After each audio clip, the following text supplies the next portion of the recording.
So I've had quite a few issues with the 3800 V6 in the 4th gen Camaros. This is probably the 5th or 6th time I've been in the intake system of this car. Now this car also has had 3 engines, but to make up for some of those. But I sat and thought about it the other day. I was trying to think of the proper way to really get the intake, the upper plenum, bolted down, because it has 3 bolts. These right here, and these go in at a 45-degree angle. See, this one goes in. This one also holds the thermostat down, but there's 2 right there as well. That one and then that one over there. So what I thought about it, and what if this is what I'm going to try this time, is there's no silicone on any of the upper plenum. It does not need silicone. It has the Felpro gasket. Let's see if I can find this old one. It has this sealer around all the ports, so you don't need silicone. So instead, what I did was I put a very thin film, with a rag with a little bit of motor oil on it, and just wipe down both surfaces. And then I just put some on the O-rings that seal up the water ports that go from the lower to the upper plenum. And then I'm going to take my ratchet and all these small bolts right here, it goes around the perimeter. All I'm going to do is bring them down until they're almost touching. That way it's aligned and everything. And then once that's aligned, then I'll go in and I'll actually torque those 3 bolts that go in at a 45, and that'll cinch down the middle. It'll push it over, clamp it down hard in the middle, and then I'll go around the perimeter and slowly get those little tiny 8mm tightened up, and then I can do the fuel rail, get all the wiring put back together. This car, its issue, and any of the expertise individuals in the comments section want to fill me in here, it has a little water in the oil. So this is a Series 3 out of an 06 Grand Prix GT. Put this engine in here, it probably had 140,000 miles or something like that. This car has 200,000 miles on it, believe it or not. Well, you probably can believe it because it's a different color and everything, so it's been to town and back a few times. But I haven't had any issues out of this engine whatsoever, but then I started having it seemed like electrical issues. So this car doesn't have a catalytic converter, so the rear O2 is not reading correctly, but I had the passenger side oxygen sensor, the bank 2 sensor 1 fell. So I'm going to replace, I can't get the sensor out, so I'm going to replace the manifold. I have spare parts for all this stuff, but I have a spare manifold with a sensor I checked, and it does work. So that's not working, so it started running weird, and then it had one of those eBay radiators, those big aluminum radiators that was in here, and although it was big, it's junk. So my sensor, my temp sensor, it'll come up to 210, which is standing about straight up. Fine, that's cool. Comes up to 210, the fans kick on. Well, I was trying to resolve this issue, and I started looking at freeze frame. And then I went to live data. So when it's at 210, it's actually like 235 in that area. And when it's like halfway between I can't remember what it is.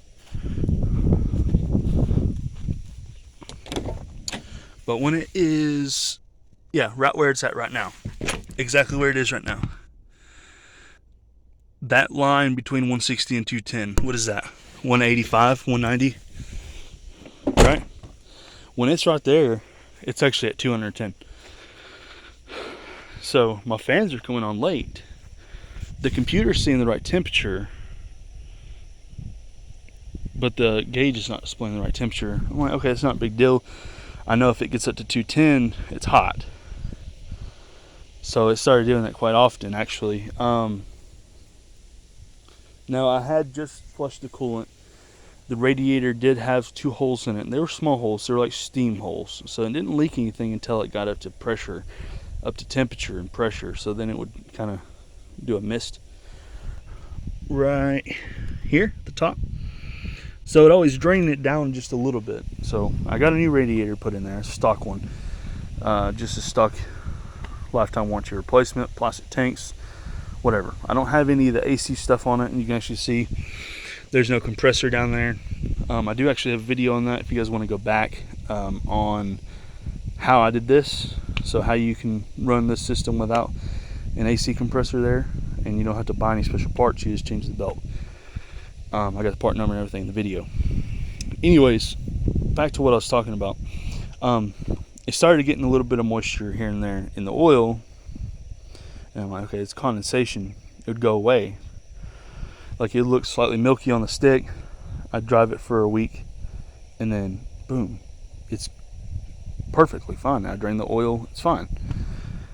And then all of a sudden it has water in it, and it kind of I gave it the old Derek taste test on the oil there, and the coolant, the water in it, and the oil does not taste like coolant whatsoever. It has no tanginess. It tastes just bland like clean motor oil. So I'm kind of confused. It seems like almost as if someone has put water in the oil, but that's not possible. And this car doesn't run on water. I've never had just straight water in it. It's always had coolant. And I used to run just universal, but the last time I put Dexcool in it. I bought the concentrate, put the concentrate in a whole gallon, and then I topped it off with water. System holds about 2.3 gallons or whatever, roughly. So I don't know if anyone has any recommendations where to start with that. I replaced the lower plenum and the gaskets, so I got a different lower plenum. The older one was missing this stud right here for the fuel rail anyways, so I needed to throw that away anyways, get it start over. But yeah, so I gotta get this thing going here. I gotta lay up over this car. You see I've been working on it for a while, but lay over it, reach back in there with this little tiny ratchet. And the fuel rail, I've got it out once before with the engine in here, but I can't figure out how I did it. I think I pulled the map sensor, but I just broke the I think it's right here. I broke it off, so I had to replace that as well, which is good. I have spares for pretty much a lot of the engine parts and stuff like that. But I broke that off. I think that might have been what I took off to get the fuel rail up and out of here, but you still have to bend it and stuff like that, and you really don't want to bend on a fuel rail. I mean, I have a spare, but I'd rather not find a not oil, but fuel leak one day and have a fire. Okay, done rambling on. I do this in real life too. If you guys like come over here and sit with me, I literally sit here and ramble on and on and on, asking my friends or anything. But anyways, I'm gonna just cinch down these perimeter bolts. Not cinch down. I'm just gonna thread them down a little bit. Do the 45-degree bolts, and then tighten this down. If I have any other issues with that, I will make sure I post a video in response to this one or delete this one and let you know, hey, do not do that for whatever reason. Hopefully I don't find out the hard way. Yeah, I know. I have the book. I could go open the book and it could tell me exactly how to torque it down and what to torque it down to. Yeah, actually, I'm gonna go do that. just to kind of make sure I'm not doing something completely wrong here, which is a possibility, like always. But yeah, so if you guys have any pointers or anything on Facebook, everybody just says the lower plenum, people don't torque them down right. So I made sure to go through, slowly bring it down, starting from the center, going crisscross way out, and yeah, I put like a film of silicone around the ports, the water ports only on that, just to maybe give that gasket just a little help sealing up. Those gaskets really don't need anything. GM has got this engine pretty dang good. Like, they've figured this out really well, and Felpro has also worked on making better gaskets themselves. So they've actually done pretty good, but you know, there's still issues and stuff like that that we have to address. And it's a V6. I don't understand why V6s have such a hard time keeping cool. All my V8 cars, trucks, and stuff like that, I don't have like cooling issues. Even my C10 over here, it has an eBay radiator and fan kit. Automatically comes on at 175, 180 degrees, whatever, and no overheating with issues with that whatsoever. It's sitting idle all day, and it's just it's a mild built 350 small block. But I don't understand. V6s, they have issues. This car, I don't mind the V6. They're lighter, they're further back. The car handles really great. It's manual, so it's a great, you know, hey, I'm going to work, but I can take all the back roads there, which I tend to do anyways, because, you know, that's just how it is out here.